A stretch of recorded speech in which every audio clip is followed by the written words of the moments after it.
a motion going to Tynwald, which is to set up a select committee, which would look at demographics and various other aspects that come out of the census, but also historical data coming out of previous year's census.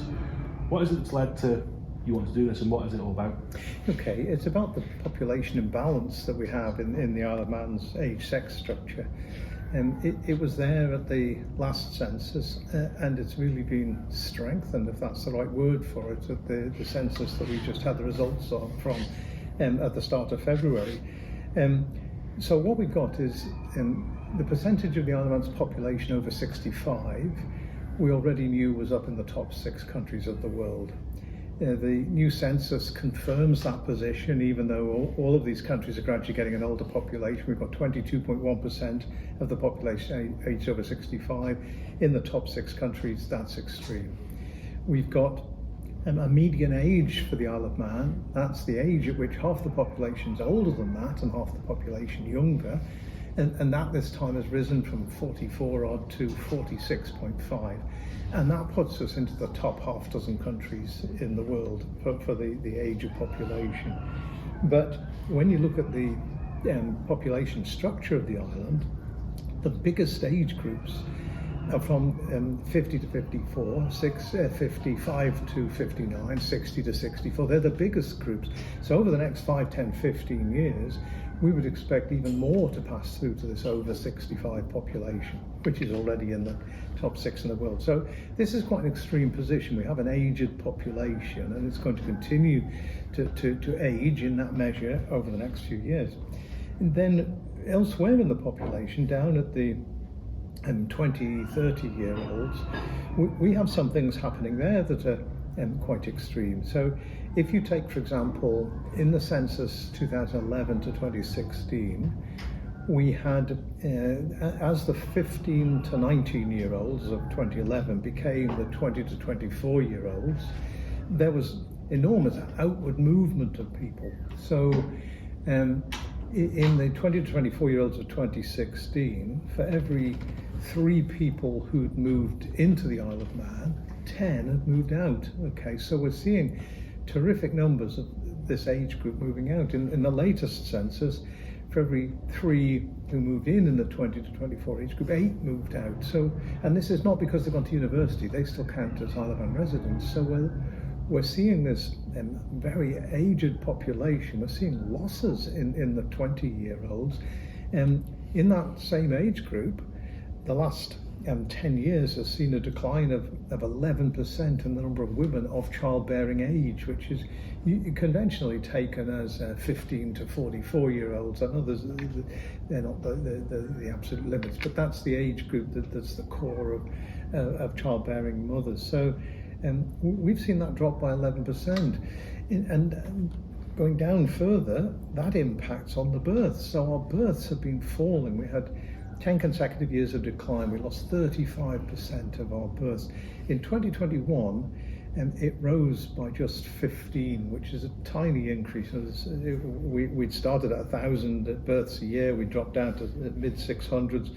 Last year went up by 15, but that may be just a blip. On the other hand, it may be beginning to bottom out. So we've got these extremes: large numbers of old people, growing numbers of old people, losing younger people, losing women of childbearing age, and seeing the births decline. And so we end up with this very imbalanced looking pyramid. Compared with the way it was in 2001, it's very imbalanced. So what is it exactly that you want a committee to look at, in terms of what, I suppose the sort of thing here is, what is it? Is this a social, is this a social, societal issue? Is it a health issue? Is it I suppose it's all these things, but what exactly is it that you want a committee to establish and to point it to? It is all of the above, and it does in relation to the island plan. It runs across so many of the key themes that run in there, the themes of building strong communities and having a strong economy with workforce and so on, growing the economically active population. It relates to all of those things. We are in a position where the decline in births that we're seeing here, it's happening in many countries now, but not as strongly as it's happening here. So Over half of the countries in the European Union now have pro-natalist policies to try and tackle that, to try and reduce the drop in births. And there are various strategies that they're trying. We can see what success they're having. They may be things like in France, they're giving €950 for every birth in addition to child benefits. So they're trying to give support to young families in this. It's about housing issues, it's about education issues, about access to childcare pre the age of 3 and then between 3 and 5.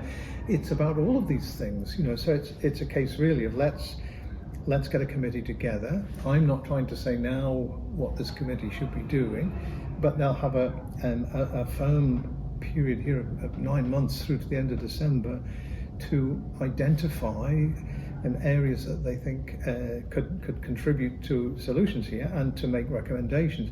And in fairness, there are some things happening in government at the moment that are attempts to address some of these issues. So we've got the beginnings of them, but maybe not joined up and maybe not quite for the same reasoning. It's just on that, what I suppose. Say you're on the committee, who would you look at going down? So here's people who we could ask about this. It can't just be as easy as getting people off the street and go, why aren't you having children? Yeah. As much as I've worked in media a long time. We all go down Strand Street and do vox pops occasionally. But I suppose the struggle for me is a little bit saying, well, what can we actually identify as a reason? Because there are many reasons. Yeah. But to find a point where you can say, well, here's a potential solution to these reasons, we have to find the pinpointed reasons of that. Yeah. So who would you go asking? Well, I wouldn't rule out the possibility of surveys, and the use of data perhaps that at the moment we haven't been gathering assembly.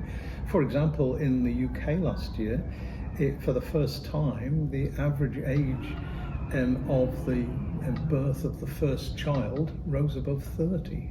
So mothers having their first child rose above 30. Is that happening here? So areas like that would help us pinpoint it. So currently that's not information that is sort of being made available.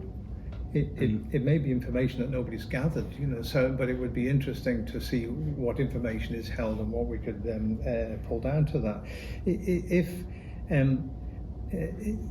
There are different sorts. There is work going on in departments that would relate to this, and work that it would be interesting to challenge departments.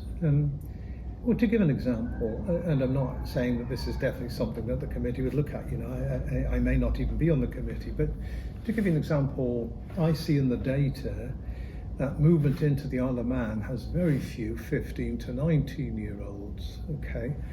Why might that be? One possible area might be that you cannot get any financial support towards going to university till you've lived here for 4 years. So does that mean families who've got somebody aged at around 16 look at that and say, well, you couldn't even start university till you were 20, so we won't come. Now, I understand why you might have a policy like that, the policy you probably put in place to ensure that we didn't have people coming here just to get finances towards the university, but actually we may be putting off people who legitimately would want to come here, have jobs lined up and so on, and then discover that we've got this condition, that you've got to be resident here 4 years before you can do the university. Is that a factor? I think it would be good to explore those areas that are possibly operating against people moving in at the moment. In the period that we've been looking at here in the last 10 years, when our population has levelled out, the United Kingdom population hasn't levelled out. Guernsey's population, they haven't levelled out. This is a sort of Isle of Man thing, if you like. So let's look at it. Let's look at all the areas and see what direction it takes us in. And it may involve gathering some fresh information. It may be just accessing and opening information that does actually exist anywhere, but hasn't been collated and put together. So, and it would be across a wide range of areas, really. Just sort of to go back to the start on all this a little bit, though, I suppose there is an element here of people will say, well, why does this matter? Why does it matter? When you look at the current number of births in the Isle of Man and how far it's dropped, and that shows on the existing population pyramids, that's never going to disappear. Our pyramids will be showing that gap right the way through till the 80s, just as at the moment, if you're looking, the this 70 to 74 age group at the moment is the post-war baby boom. That group there, I've followed those all the way up through that period. You know, they're there. This narrowing here will follow all the way up. When this narrow group reaches 20 years of age, it'll be a very small group arriving there, apart from movement out in it. This smallness here will affect the number of women of childbearing age. This kind of becomes cumulative. The small number here creates this, the small number here will create the next one going down. So we can get more and more extreme on this. Does it matter? Does it need addressing? I think when you're looking at the birth side of things, and you're looking at the future workforce that's not going to be here in this group anyway at that time, yes, that matters. Does it matter about the older population? One thing that's true in the Isle of Man is that many of the older people are of comfortable means, so in that sense it's not sort of altogether a poverty problem, but the demands on healthcare, indeed just using that as a strategic resource, saying, look at the impact that this is going to have on healthcare. Are we ready for it? You know, that side to it.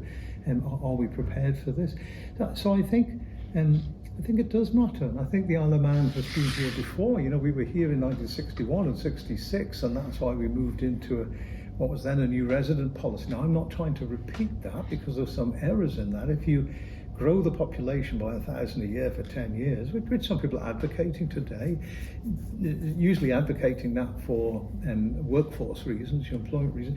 If you grow the population by 1,000 a year for 10 years or something, if when you reach the end of that period, you want to stop that and say, well, we've reached our target now, you'll have a recession, you know, an almighty recession, because you've had such an element of economic income that has been about this growth. You know, when the growth comes to an end and the construction industry collapses because you no longer need however many houses a year and so on, and you'd have difficulty. So I'm not advocating that sort of free-for-all, something more controlled, more managed than that.